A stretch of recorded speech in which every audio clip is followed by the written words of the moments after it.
This is Niceguy Eddie, and you're listening to In My Humble Opinion on Rainbow Radio. I am joined tonight by LaTorette and Tali Jones with Organizing Trans Olympia. This is the organization hosting the trans-misogyny counter-protest that's coming up. All right, Tali, welcome to the program. Thank you. Thanks. Thanks for having us. Thanks for having us. Tell us a little bit about Organizing Trans Olympia and what it is you are and what you do. So Organizing Trans Olympia, actually, funny enough, has started.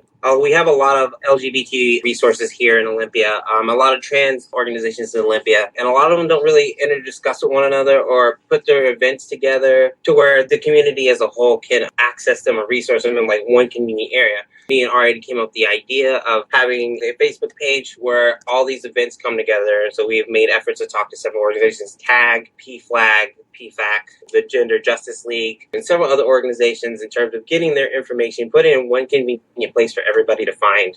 And using it as a hub where not only can transgender people go and get this information, but the organization can talk amongst one another and try to work together because we are a community. And as a community, we have to come together and get a lot of these problems taken care of. And our first real big problem being the protests. The protests involving the recent bills that have come out trying to limit transgenders' ability to go to the restroom. Mm-hmm. Right. Now, the bills initially, this started, as I understand it, the history of these, this goes back to like 2006. I believe when these legal rights were first actually put on the books. Is that correct?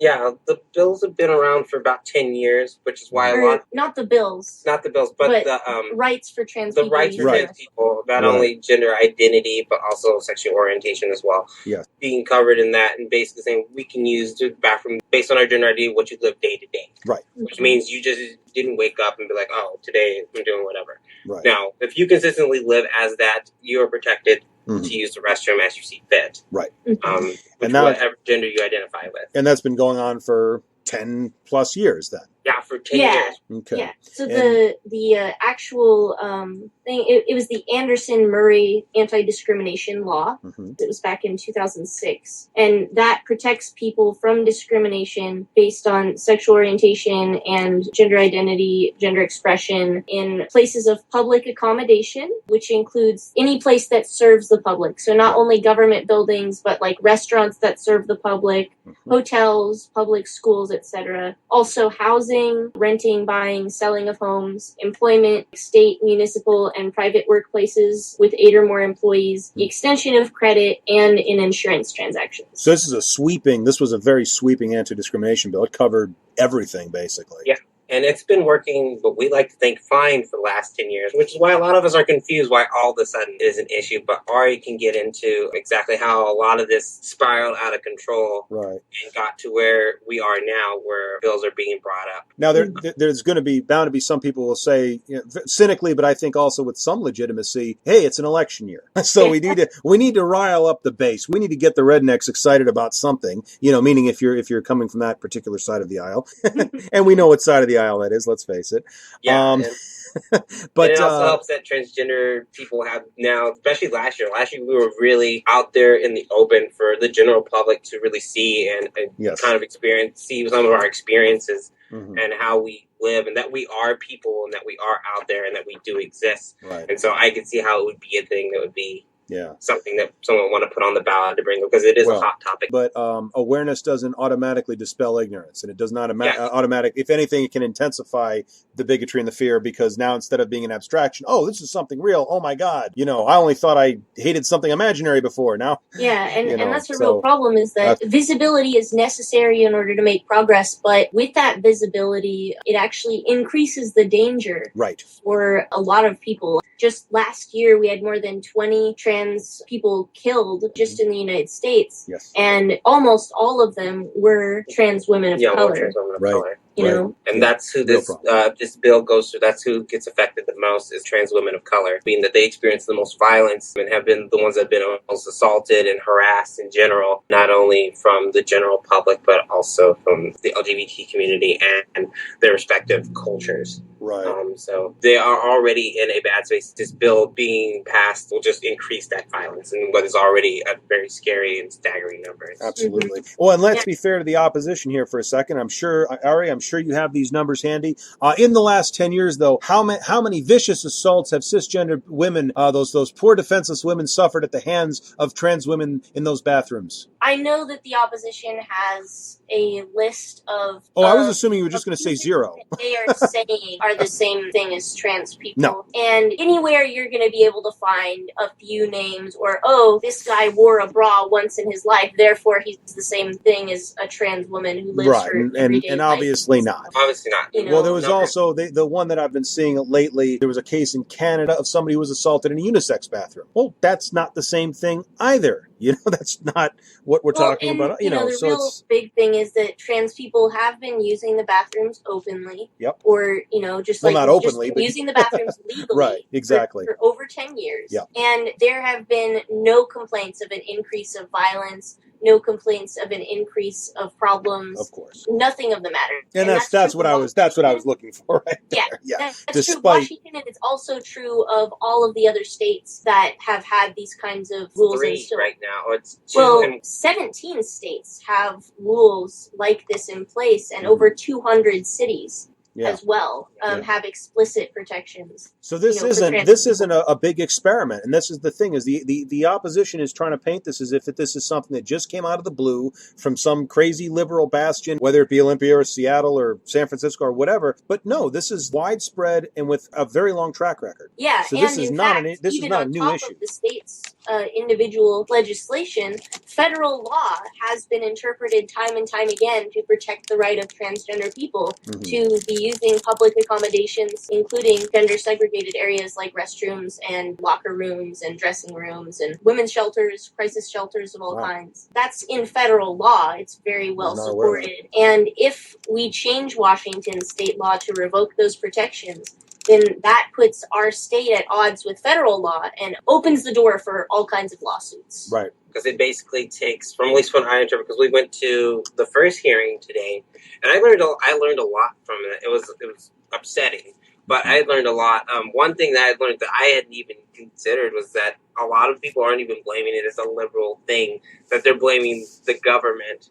Right. As this was something that was done in secret behind the American public's backs to put in place, which is something I seen was brought up a lot, was that, I don't like this because it wasn't discussed. I don't know the exact, it's information I just found out, but I don't know the exact how the hearings went for that. But yeah, one of the reasons why we've seen so many of the bills right now is, of course, it's very likely related to the fact that it's an election year. Sure. But another part of it is that in December of 2015, the Human Rights Commission released some clarifications that were meant to be guidelines in order to help the public follow the law the way that it already is, right? Right. So these are guidelines in order to clarify, yes, this does mean that trans people get to use the restroom even if you're in a private business or at a restaurant. Right. And that is not a new law. The key point being this is a clarification of existing law. Yeah, the clarifications were made for the benefit of the public in education, and it was created over a 3-year process, and there were at least 4 public hearings that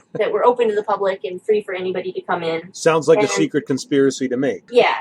And throughout the entire process, there was no objections or fear raised around the issues of trans people because, like I said, we've already been doing it for more than 10 years, and there has not been an increase in violence. There have not been child molesters prancing through the streets because these laws don't make it legal to molest people. Yes, that's another key point, is that nothing that was previously illegal in terms of victimizing a person was made legal, and nor was any defense given for that. I mean, if you're peeping on somebody, if you assault somebody, all of that remains unchanged by any of this. Yeah. And that's what makes the opposition here completely absurd. And of course, there has not been a single example, as you point out, of any incidents. The other thing that I'd seen when we were at the hearing was people were saying that when people, and a lot of examples were used for gyms being the biggest public space that is being used by transgender people that's causing some sort of problem, along with schools. Right. And their fear of seeing another person's genitalia being upsetting for them. Right. Us as a transgender community, we fully understand something like that. But honestly, I don't know how it goes for other people when they go to the gym or use public restrooms, but I tend to cover up with a towel. I tend to cover up with a towel, and just as much as they feel uncomfortable about my genitalia being in that area, imagine how I feel. Exactly. Because I don't want it there at all. Right. And I can't speak for the entire transgender community, but most of us have some form of dysphoria about our genitalia and are more than accommodating in terms of making sure nobody knows that exists because we don't even want it to exist. Right. So in terms of it being a thing where it would be unsettling for your child, for a cisgender child, to see a transgender person's genitalia, we fully understand and are also upset. Right. That penis is there. So I don't know if that's a clarification for anybody, and I can only speak on my experience. Right, sure. But it makes sense. I mean, I don't think that's an uncommon sentiment. I feel like even cisgender people, I mean, I've been to male bathrooms. There's only that one old guy. I was going to say this. Always the old guy. Yeah. It's always just some old guy who's like, I don't care.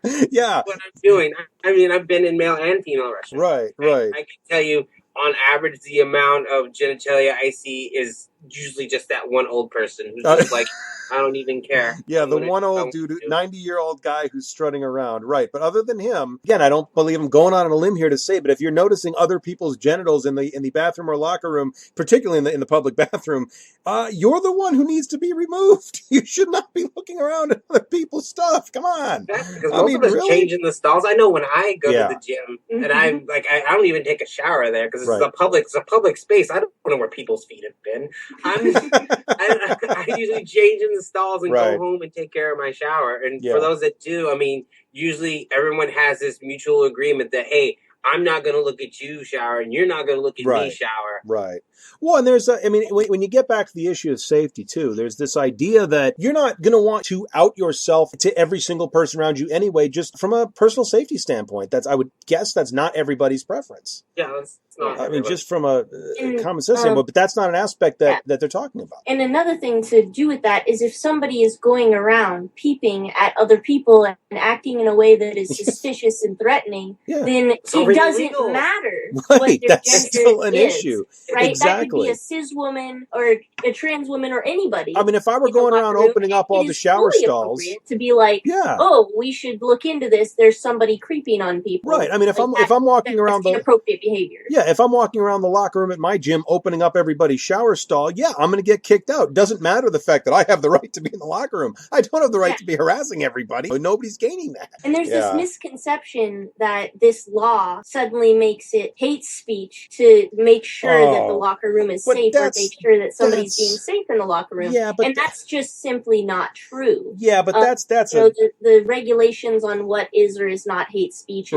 is more stringent than that, as I know, especially from the recent going-ons at the Evergreen State College, which is local to us. Oh yeah, I definitely want to talk about that because we talked about that a little bit when we talked briefly last week. But just really quick on the hate speech thing, and it's the same thing with hate crimes. I mean, the opposition of these things, and again, we know who they are. We know what party we're talking about. We know what religious background we're talking about. We know, they misrepresent that every chance they get, honestly, because it's just everything's hate speech. And I mean, heck, you realize y'all are just trampling on everybody's religious freedom every day, right? I mean, they don't know what words mean. It's just ridiculous. Yeah. And that's the thing is that your religious freedom is free to dictate what you do in your own life. Exactly. But that doesn't mean that you can use that to control how other people live their lives. But but it's a violation of their rights, and it's the PC police, and they're going to call me hate speech if I practice a religion. They've been misrepresenting that for years, so it's no surprise that they're going to trot that out, even though it's completely absurd. That's something that's been brought up not only in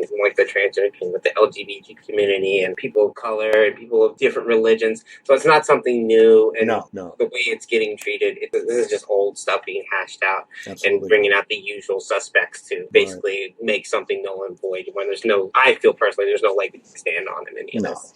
It's going to the bathroom. Yeah. Exactly. And you had some story as to how we got to this situation beyond the regular politicking, beyond the election year, beyond the increased visibility. There were a series of events that kind of, as you said earlier, sort of caused us to sort of spiral out of control. I wonder if you could tell me a little bit about the local history there. Yeah, there's quite a long history going back specifically in Washington State and even just in Olympia. So what we're looking at is overall in the last few years, trans people have had more of a media presence than we ever have. So I think that that's causing a lot of social backlash. We had an incident in 2012 where there was a trans woman who was a student at the Evergreen State College who was using the locker rooms like she's allowed, and she was in the sauna. And Evergreen allows a local high school to sometimes use their swimming pool so that those high schools can still have a swim team, even though they don't have their own pool. But because the sauna is a clothing optional sauna, they say the students weren't allowed to be in or near the sauna. That was kind of off limits for them. Right.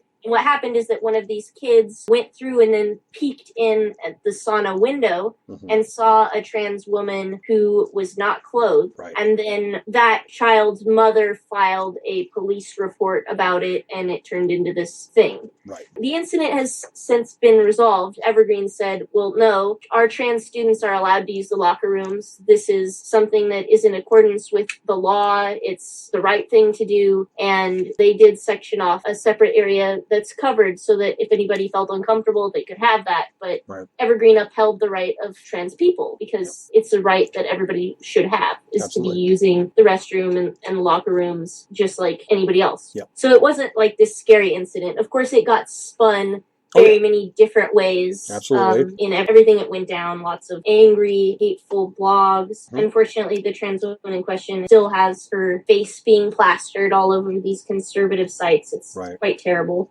So another thing that's going on locally as far as the history is concerned is that there have been a huge number of bias incidents at the Evergreen State College. And that includes both real life events going down, and they have an online forum called the Greener Commons. And there were some problems with people posting there with hateful remarks towards trans women and people of color. Here in Olympia, we've had just recently, just in 2015, not too long ago, there were neo-Nazi rallies here. Wow. And someone was spreading neo-Nazi propaganda in the Greener Commons, and thankfully that was removed. There have also been a series of incidents. More than 17 was the most recent count that we had for 2015. More than 17, either racially or gender and sexuality related bias incidents at the college, including leaving threatening messages, putting graffiti saying to kill, for example, on the local trans support center, T-Rex, stealing their posters. The bike shop has a trans and ladies night. They've had their posters stolen. And when there was a meeting regarding all of this going on at Evergreen, and the administrators of the Greener Commons were listening to the community about that, and I found after attending that it was much worse than even had been reported that far.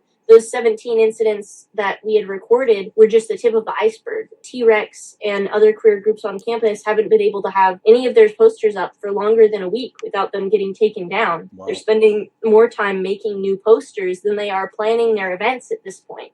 So it's gotten to be a pretty big problem. And in this very toxic social situation with a lot of hatred towards marginalized people, not just trans people, but various marginalizations, anti-Muslim propaganda, anti-Black propaganda. Amidst all of this, there is this Christian hate group or Republican hate group, which is called the Keep the YMCA Locker Room Safe, is what they call themselves. And they started protesting YMCAs all across Washington state. And that is how the February 15th counter-protest got started, is because they were going to protest at the state capitol in order to try to get those rights for trans people taken away. And this is the bills that are coming up now. Yes. There's 4 different bills as of today that I know about. There's 2 in the House and 2 in the Senate. There's House Bill 2589. It basically amends Washington's law against discrimination to take away the ability of transgender people to use single-sex facilities according to the gender that they live as and are known as every day. And it also allows private and public entities to bar people from single-sex facilities based on their anatomy if they are preoperative, non-operative, or otherwise have genitalia of a different gender. Right. Like that. It amends the anti-discrimination law by allowing discrimination. Yes. Fantastic. Yes. That's That's what it progress does. right there. Let me tell you. It Okay. basically Wow. puts the burden. It's no longer that it's on the higher ups. It's not on the government to enforce or Right. to decide it. They now leave it to basically whatever the facility is Right. to decide how to tackle that and deal with it. Yeah. Is what they. It basically removes protections, equal access to public accommodations. Yeah. Right. It right. says that public accommodations is not a right for trans people. Right. And businesses are allowed to discriminate against them if they want to. Yeah, and lest anybody out there is thinking that this is a freedom issue, no, allowing one person to impose their will upon somebody else and inconvenience them in some way is simply not a freedom issue. I mean, forcing somebody to drive farther, pay more, or do without is the precise legal definition of a burden. So honestly, I think this is one of those situations too. If I'm not mistaken, these laws do not stand much of a chance of coming into law, given whether or not they pass. On my understanding is the governor is not likely to sign these. Is that reasonably correct? That's reasonable. Right now, I guess what we'd say is there's the two bills in the House, the one I just told you about. There's another one, 2782, which it actually mandates DNA testing for using the restroom. Oh my God. So both of those were passed on to the Judiciary Committee, and I believe that both of them have been declined. Well, how would you even? I mean, we all know what they're getting at there. They're trying to be the gender essentialist with the XX and the XY, which right off the bat is not even a good, complete scientific model anyway. But I mean, how did these clowns expect that's actually going to be enforced? Where exactly would you give DNA and how would you have it tested? I mean, seriously. And then what do? Carry a card around with you? I mean, show me your papers? Yeah, and then like to consistently enforce that. I had this vision of it when you told me about it. Like they're going to make every transgender person go to like a facility, get tested, and then we have to carry a card. But if you think about it, it's not technically it's any cisgender person because it's any person because you could say, hey, I don't think they belong there. Go prove by the DNA. Well, and that's the thing. I mean, it's such a dumb law. The whole XXXY dynamic, it's not as perfectly tied. No. People like intersex people. Well, that's just it. I mean, that's it. Even if they're not going to buy, even if the opposition is not going to buy the idea of gender identity or gender sex being different or however you want to state that, right off the bat, you have intersex people. You have anomalous chromosomal combinations that simply are not covered by that. Well, then what do? Oh, you haven't really thought that out because in truth, they don't really care. They're just trying to be assholes in order to rile up the base. Not only that, but again, so there's going to be somebody by the restroom that every person that goes in is going to show their government ID to that says I've been tested and I can go in here. Man, that sounds like a job creation program. Actually, what do you know? The Republicans are trying to create jobs. That's the thing is, I for no other reason, I don't think it'll get passed because it's going to cost somebody some money, and God knows the government doesn't like spending money. Oh well, you know what though? I think Republicans will spend money if they can screw over LGBT people or other marginalized minorities. I think they actually are perfectly happy to spend money to do that.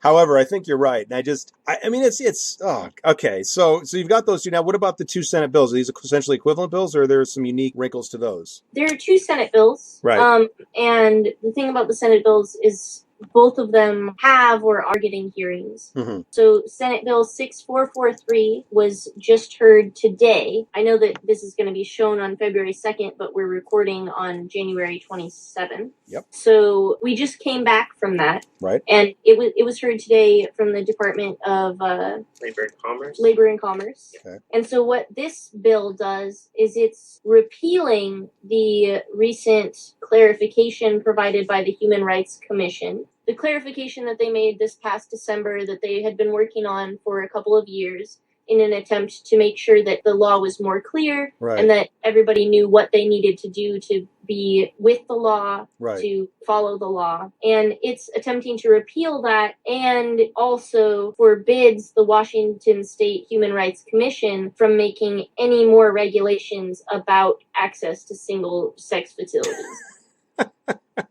And the thing about the Human Rights Commission is that Human Rights Commission is an organization that is made to enforce the anti-discrimination law and to provide guidance, especially, for example, businesses on how they can act in order to abide by the law and also helps enforce the law and provide clarification, just like this past December. So they're basically trying to make it so that the Human Rights Commission can't do their job and Right. also is an attempt to remove trans people from the umbrella of human rights. Yeah, I mean that's essentially, that's a very blunt way of putting it, but yeah, that's exactly what it sounds like they're trying to do to me. I mean, it just it's astounding. I mean, so you have this department that exists. Oh, but you're now banned from doing your jobs, and then on top of that, of course, is like, this isn't a law. They didn't give a law. They didn't actually pass a regulation. They clarified existing law, and that's a good thing for businesses because now the businesses can say, okay, I know what I need to do. All right, fine.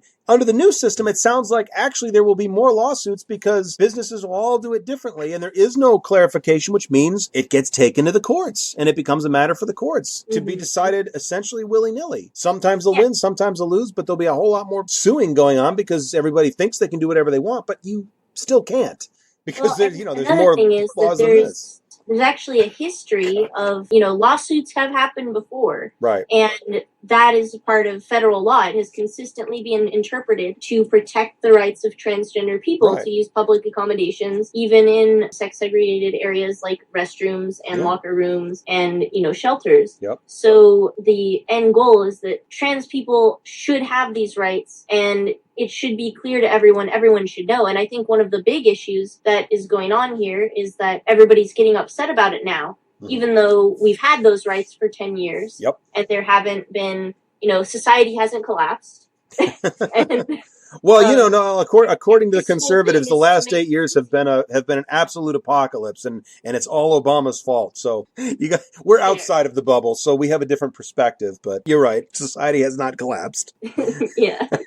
So that's the basics of 6443. Is it's aiming a little bit higher than the others, and it's actively trying to disempower the Human Rights Commission from taking care of discrimination with regards to trans people in single-sex facilities. Right. And then the last Senate bill was just very recently released, Senate Bill 6548, and it is more or less a clone of the House Bill 2589. It's just in the Senate. Right. And it amends the Washington law against discrimination to take away the ability of transgender people to use single-sex facilities according to the gender they live as every day, and allows private and public entities to bar people from single-sex facilities based on their anatomy. And another important thing that I think that is important to bring it up, just like Tali said, generally people, even in public areas where people are getting dressed or using the restroom, are not going around flashing their genitals, and if they are, you can still report that. There's no reason why you can't report someone who's acting inappropriately. I have been in public restrooms with probably tens of thousands of people over the course of my lifetime, and I think I can count the number of genitals I've seen on one hand. Okay. And another thing is that, trans people have been using the restroom for 10 years, and these people obviously have not noticed, even though they have very likely been in restrooms and locker situations with trans people on a daily basis. And again, people need to understand, people that are outside of this need to understand that this selection is, generally speaking, being made for personal safety. I mean, the day that somebody realizes and somebody comes to the conclusion that this is who they are, they don't necessarily start using the opposite restroom that very day. This is a process. This is something that has come to over time. And like you say, you don't even know it. It's happening right now. You don't even know it. And that's the idea, that because this is a matter of not just where people are going to go to the bathroom. It's a matter of personal safety. Yeah, and that's a big thing is that trans people make a decision about which restroom to use based on what they think is going to be safer for them. Yeah, exactly. And I don't know, it is for R, because R is not binary, but for me, when I first started transitioning, I still used the male bathroom for a good long while, even though my place of work at the time told me that I could use the female restroom. I was more than welcome to, but it was a space I wasn't comfortable in yet. Right. And it's something you have to kind of build towards. Yeah. And a lot of transgender people do that, where we start out in one, and then when we stop looking like we're okay to be in that one.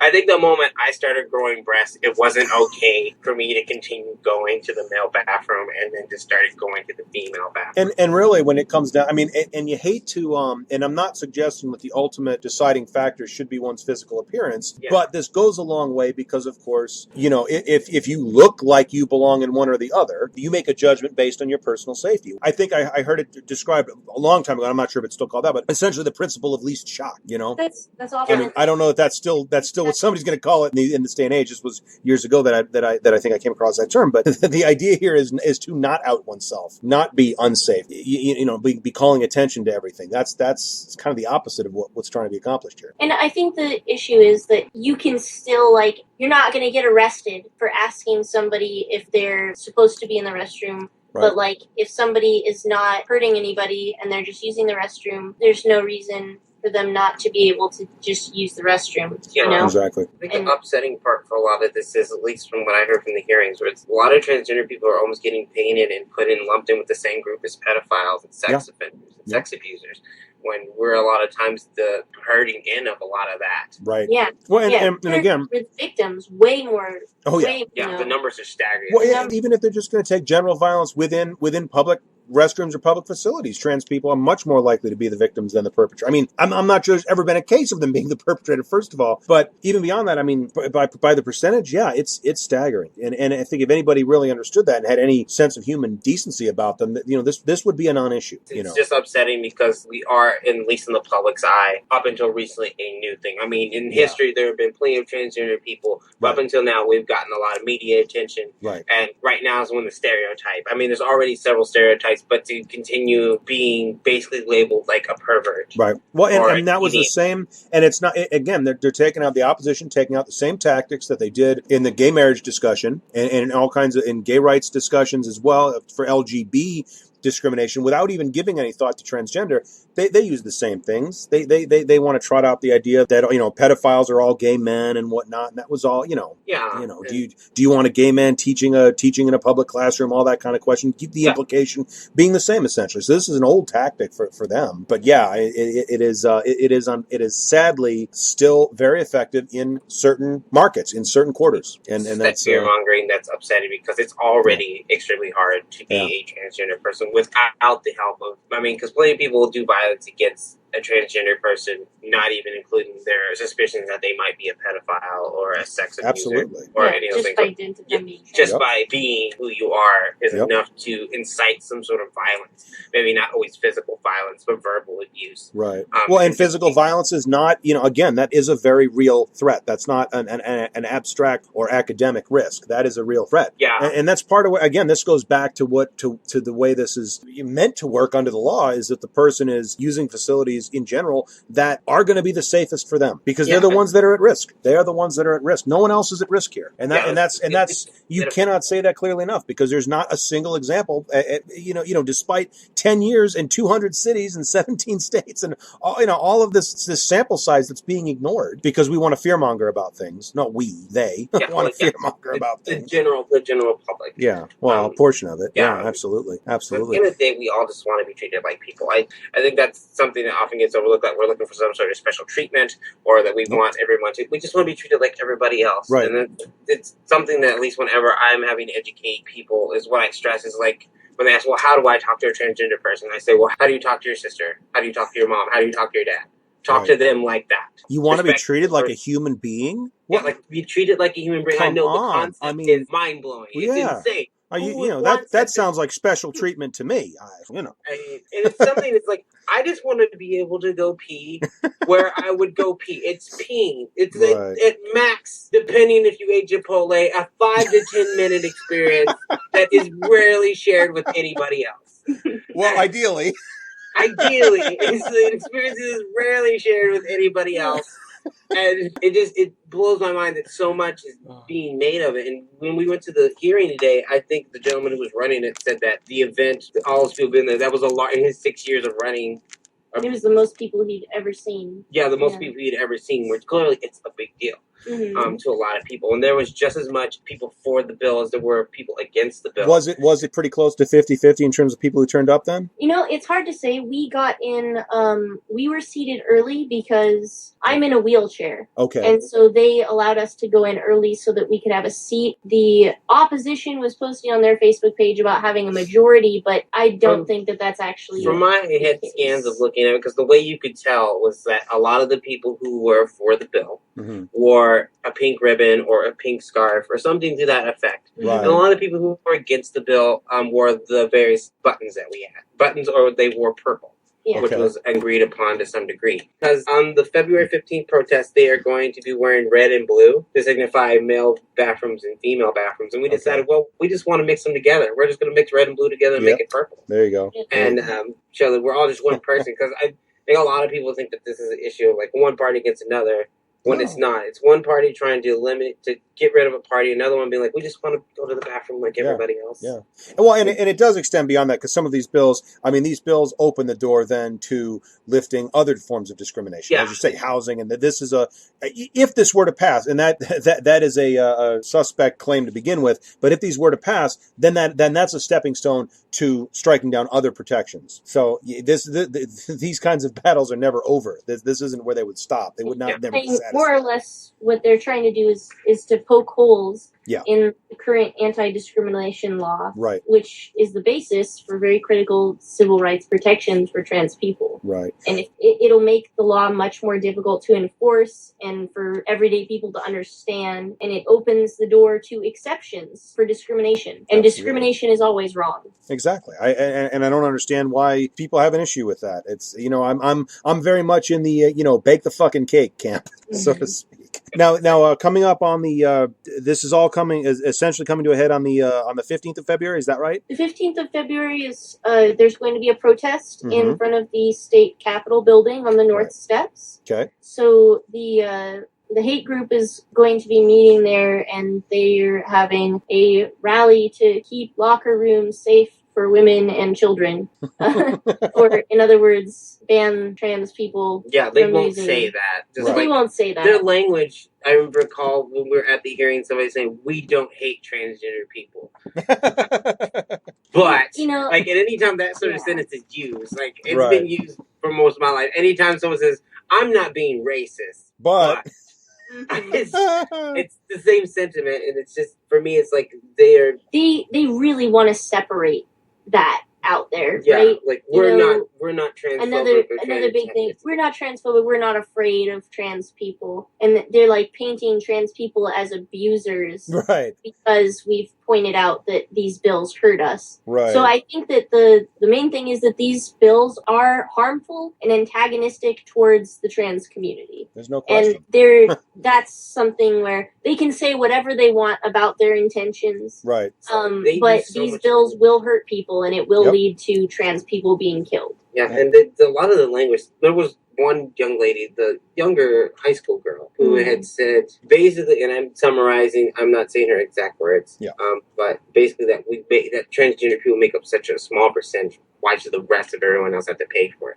And that was hurtful. Like, I was, they were sitting not even like a row in front of me. Mm-hmm. And for them to say that, like, oh, you all make up such a small percentage of the population. We do. We make up probably 1% less than that. They said 0.3, but I feel like the number. That's wrong. Yeah, that number's wrong. Not, I would say 1% of it's the at US, least 1%. Yeah, at least 1% of the U.S. population. Yeah. Just because we make up a small percentage does not mean that we don't get a voice. That's of a whole. There are hundreds of thousands of trans people. Yeah, exactly. Like when you say 1%, that doesn't seem like that big of a number. If you take it in context of the entire United States, that is a lot. Yeah. That is a lot of people. Well, and especially because trans people are so at risk, we live in areas where it's safer for us. So, for example, in Olympia here, we're going to have more trans people concentrated in Olympia. I know that I personally left a small town in King County because it was not as accepting there as it is here. I came to Olympia and I never went back. The same can be said of me. I moved here for a lot of the rights and freedoms that are afforded here for transgender people. That being a big deciding factor in my moving and leaving my previous living situations was to get to a place like this where I am protected. Like, people don't have to like me. That's just a thing that's always going to exist. But that the law protects my rights to be that person. Yeah. Or someone can be like, I don't like that you're wearing a dress. I can say, fuck you. I can do what I want. Well, and again, it's not about, again, there will be people that will have any opinion they want to have. At the end of the day, though, you have your rights. You have the ability to go through your life, and the law is on your side, and that's as it should be. Exactly. I mean, it's a pretty cut and dry issue from my perspective. So I think it's just something people are trying to make more complicated. But absolutely, at the end of the day, this is just about people being able to live and express themselves the way they feel. Because at the end of the day, wearing a dress doesn't hurt the general public. Their dogs aren't walking on their hind legs, and babies aren't being burnt in the streets because I decided to wake up this morning and wear a dress. Nobody is affected by that except me, and I'm the one that has to live with all the consequences that come with me deciding to wear a dress. Nobody else. Exactly. Okay, so you have this group that's essentially it's not so much a protest as I understand it. Then it's really more of a rally in support of these 4 bills. Yes. Okay, and you were telling me that their rally was actually created before the bills came out, but it's still safe to say that the rally is in support of the bills. Absolutely, yeah. And you were telling me too that they have some experience with this because, as I understand it, they bought up the permits and whatnot rather strategically. There were some tactics involved here, correct? Yeah. Well, I know that the person who took the permit or who put their name down for reserving the permit is a Tea Partier in Bremerton, Naomi Watts. Mm-hmm. And I looked at her past history. It seemed like that's a recent thing that she's done in the past, is 2 separate issues and then putting them back to back. Okay. Right? So on the one hand, that prevents other people from getting permits. On the other hand, it can also be a consolidation of resources if you can reuse all of your stuff and get people to stay for the full time. Whether or not it was strategic is mostly speculation on our part. Yeah. Well, but I mean, these things don't happen by accident. Come on. They know what they're doing. Yeah, but we're also, 2 organizations have reached out to us because there's also a pro-choice rally happening later that same day. And so we've been reached out by NARAL and Washington Can, which are 2 groups supporting women's rights and reproductive rights and that kind of thing. And we're hoping to get people to go to our counter protest. And if people can also go to that would be great, because that's also something that's really important. Right. Yeah. Now, is there where can people go to find out about the protests, about the events, when, where, all that information? We're keeping everything updated on the Organizing Trans Olympia page, and that's just www.facebook.com/Organizing Trans Olympia. Right, all one word. And so, I guess, is there anything else that should be covered regarding that event then? There's something I wanted to say in terms of on the event. It's something I discussed, and just from the tension I felt from when we went to the thing, is that this is something that's supposed to be peaceful.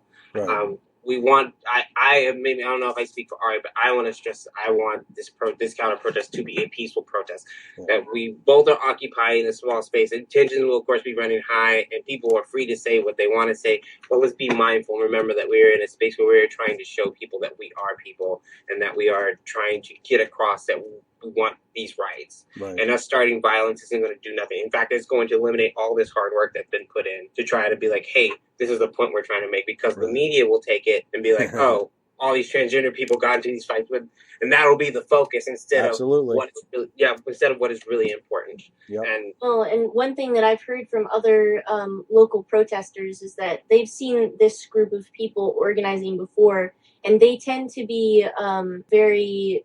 They try to instigate violence. Oh, of course. Is what I've heard. Yeah. But they'll be good at it. They'll be very good at instigating it without looking like they're doing anything.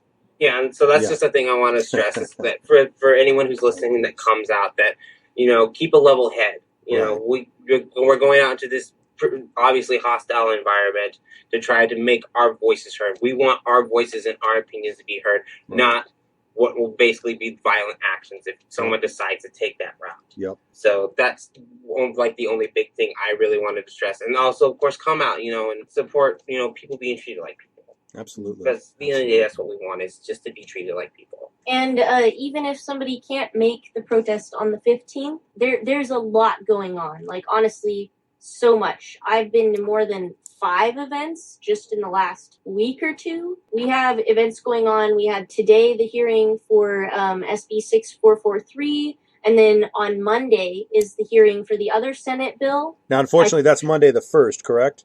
Yeah. Monday Okay, the so at the 1st. time of Yep, this and that's, broadcast, that will also be in the past. Yeah. But again, these public hearings, they need to hear from the public on these. That Yeah, makes a and a difference. lot of this information is, of course, posted on the Facebook page.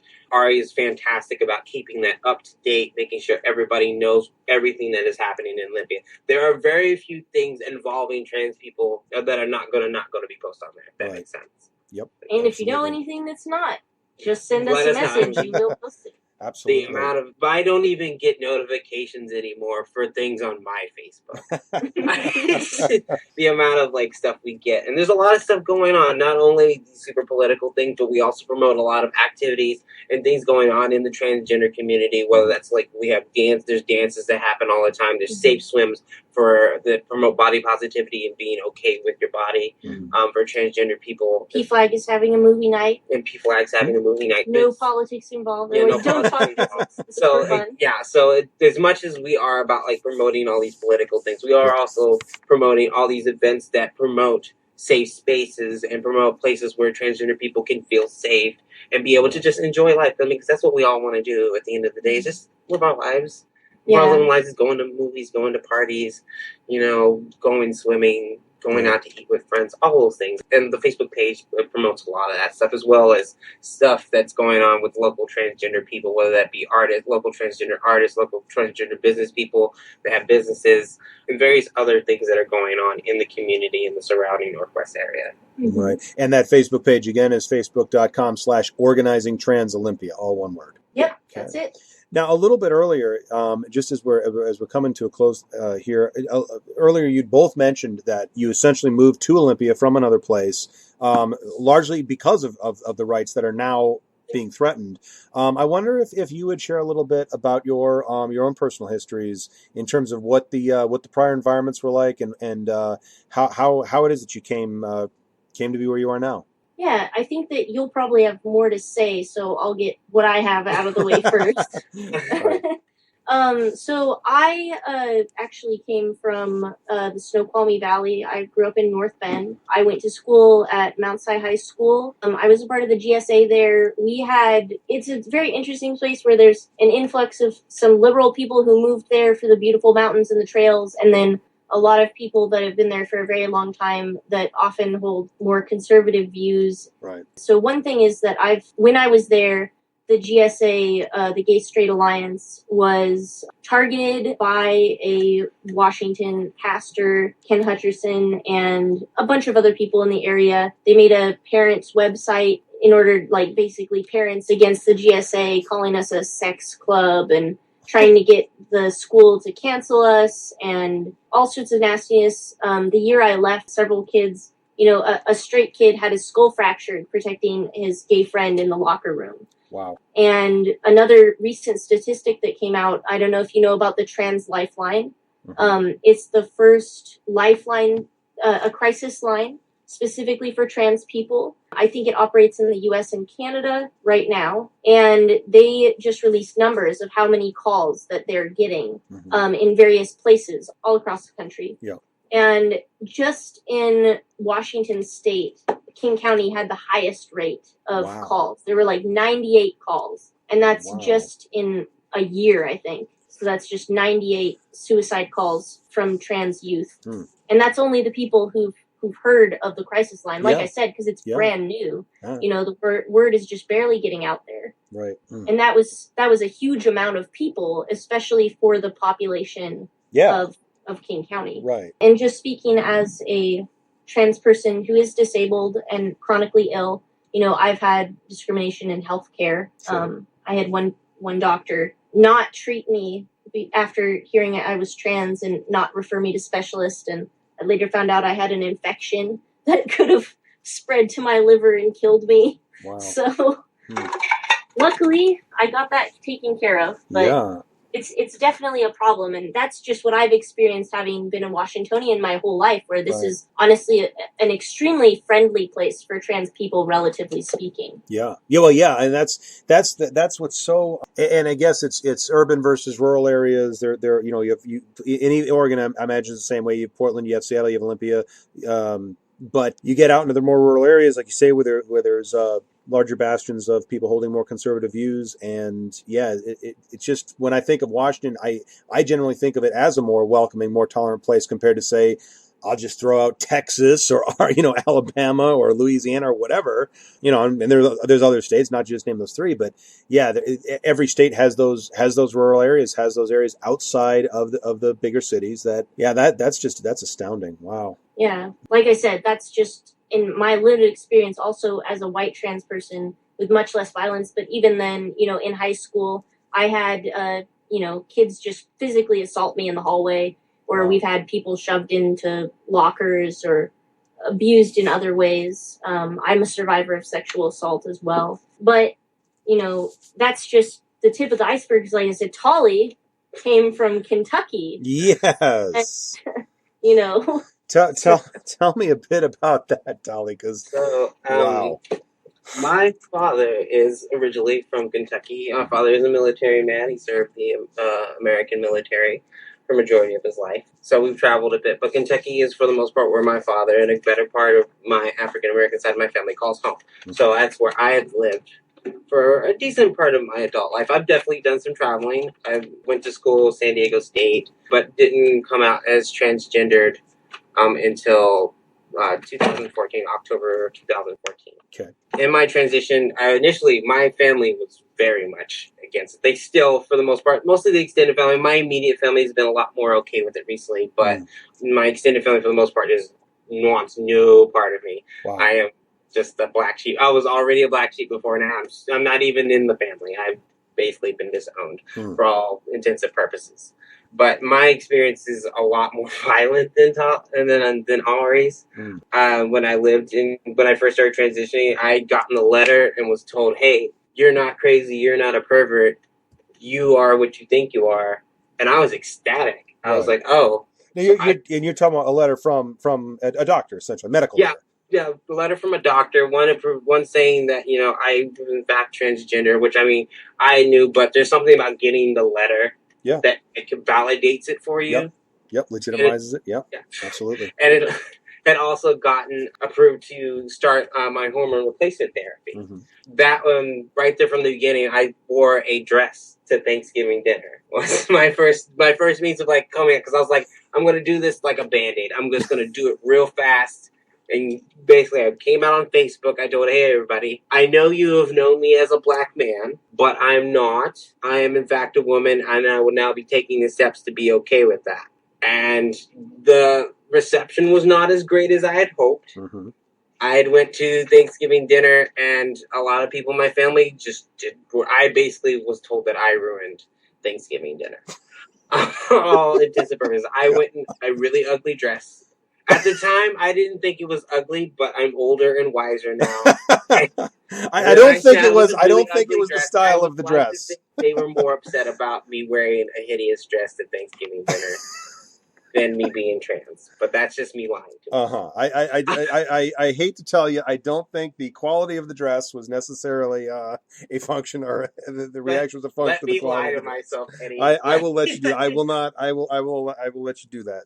But and I read it, and I remember initially trying to find a doctor. Yeah. Because I was told I am trying to get resources, because initially I came out as transgender. I didn't know a lot about the community or anything. Sure. My psychiatrist had went over basics with me about what it was to be transgender. So I did a lot of research, and I found out that in the state of Kentucky there is not a lot of transgender doctors. At least when I was transitioning, I heard now there's 2 more. In the entire state two of Kentucky, right. There is now a total of 3 doctors that are okay with prescribing HRT.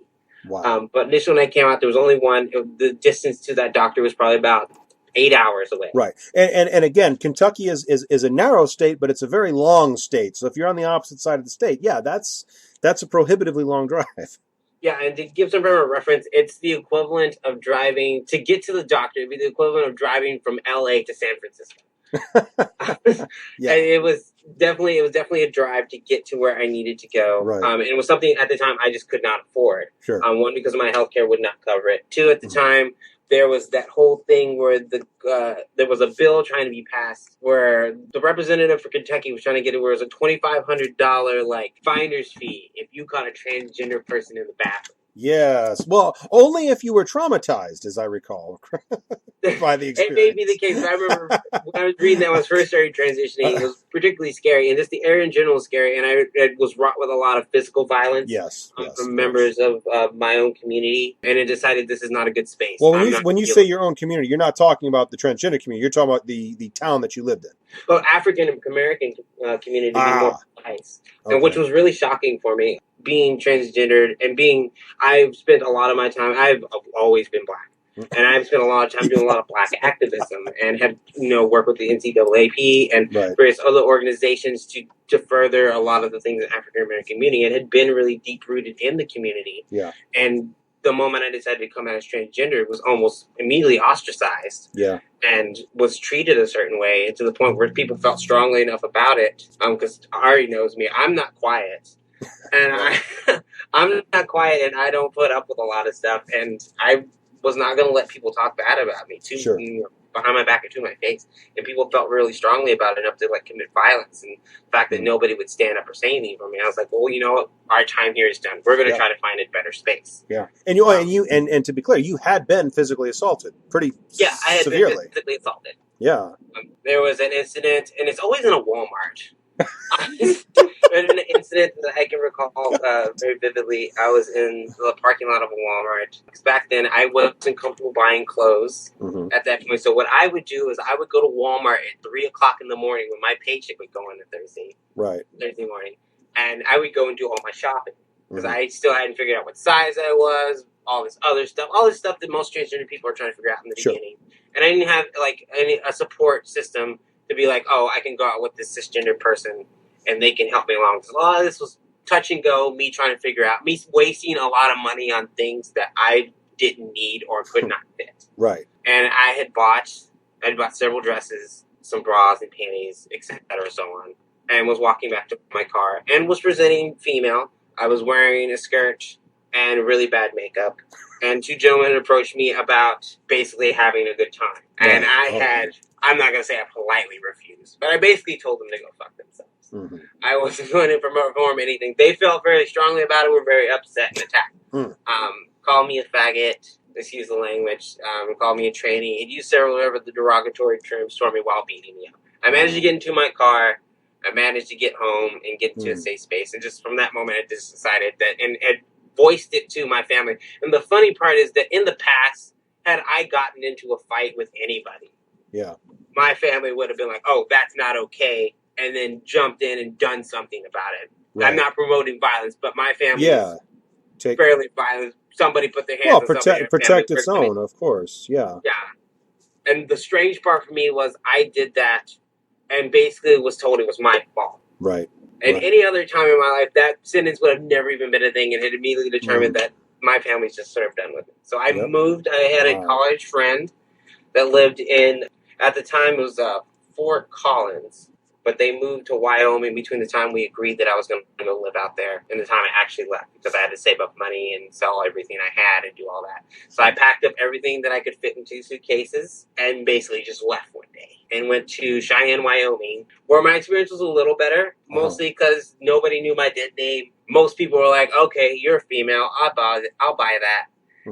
And for the most part, most generally okay people were fine with it. But I was struggling with a lot of poverty. I basically lived in a closet. And I would walk 5 miles every day back and forth to work on a very long stretch. And Wyoming there's nothing out there. Right.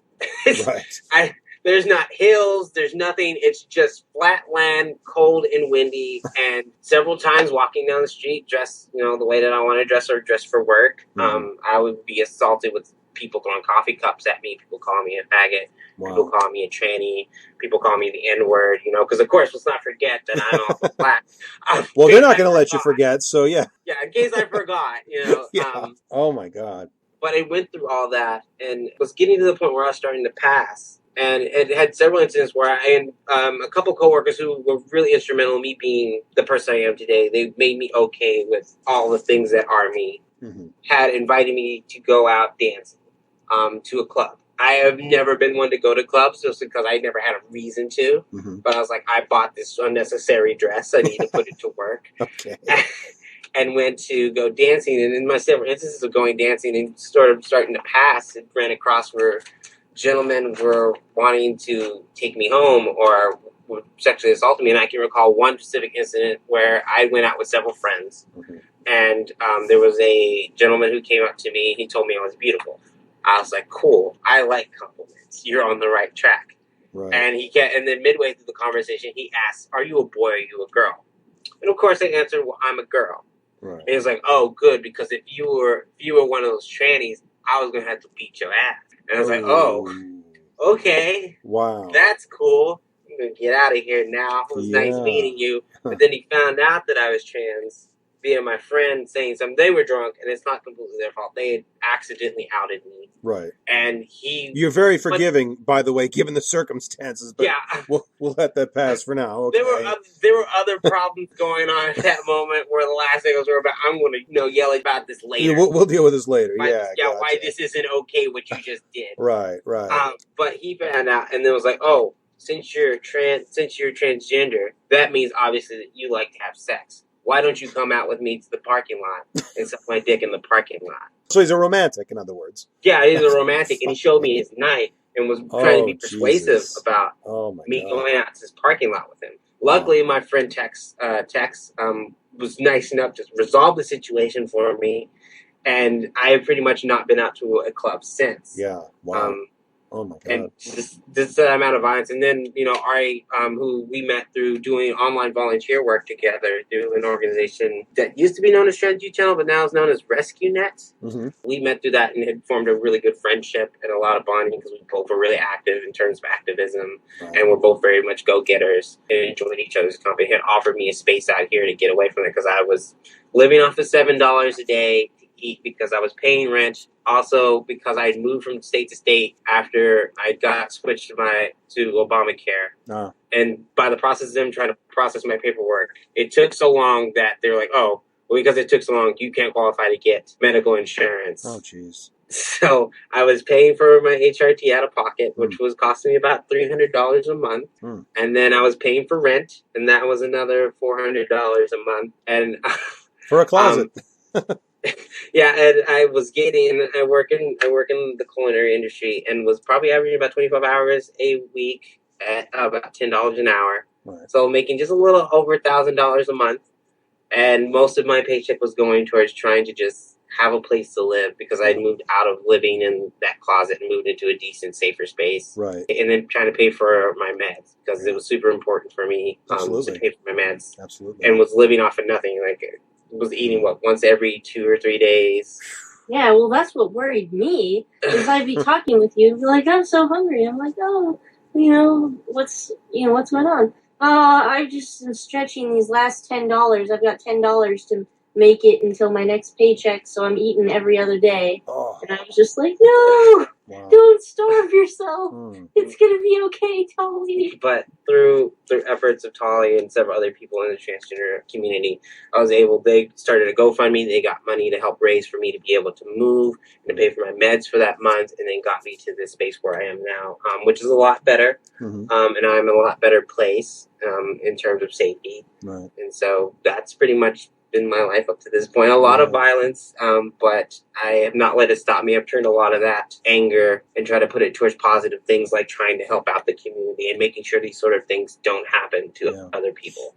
Do you have any advice for folks out there who might be facing this sort of thing? It's important to try to find a support system. A couple of places I can suggest that I was using when I was not in safe spaces were places like Reddit's /Ask Transgender. Is a really good resource. It's a place where, one, you can get a lot of questions answered, and that's every question, even ones that you may deem inappropriate or you feel silly asking, you can ask there, and it's a super safe space to learn a lot about or to just find camaraderie and trying to figure out who you are, because that first year, and I'm just coming up at the end of my first year, it is a roller coaster. Yeah. It is really hard. Yeah. And it's hard to do by yourself. And even if it's just an online space, find those online spaces. try to reach out to people. And if you can't, definitely try to find safer places. But I know it's not always possible because a lot of us are homeless. A lot of us live extremely under the poverty line, even now, Right.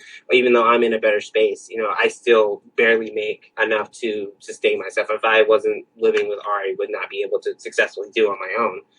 But try to find spaces where people can help you. And there's plenty of resources out there. You can reach out to. Do you have a couple places that you would maybe suggest? There's a lot of Facebook groups, and sometimes you can find Facebook groups that are local to your area. I have about 6 local Facebook groups for the Washington or Pacific Northwest. You can reach out. There are some really big groups that you can then use to find smaller, because the big groups can be really interpersonal, and you're not going to often get a lot of personalized help there. But it's also a good place to start, especially if you don't have anywhere to go. Go to your local GSA, your local LGBT center, and find out where these resources are, and try to get yourself in a better situation. It's not impossible. It's really hard. And I never want to take away from that how hard it is to be transgender. It's not only that, you're basically what the general population will assume is changing sexes. It's, you live underneath the poverty line. People hate you for absolutely no reason. Right. And then you also have to deal with your own crap of basically beating yourself up, because a lot of us suffer from depression, gender dysphoria, body dysphoria, and all these things. And so it's important, and that's why organizing Trans Olympia is so important, is because we want to bring the community together. We want everyone, if we're going to struggle, let's struggle together. Absolutely. And once again, for those that are looking to get involved, looking for information, it is facebook.com/organizing Trans Olympia. Ari and Tali, thank you so much for coming on. I really appreciate you guys taking the time and spreading the word and getting that information out there. Yeah, and thanks to our viewers for watching, and we hope to see you out there on the 15th. I'd like to thank Ari and Tali for coming on, sharing their stories, and giving me the opportunity to help signal boost some of the work that they're doing. It's so important, really. And folks, just, get out there, support these kinds of things in your local communities. Be aware of what's going on.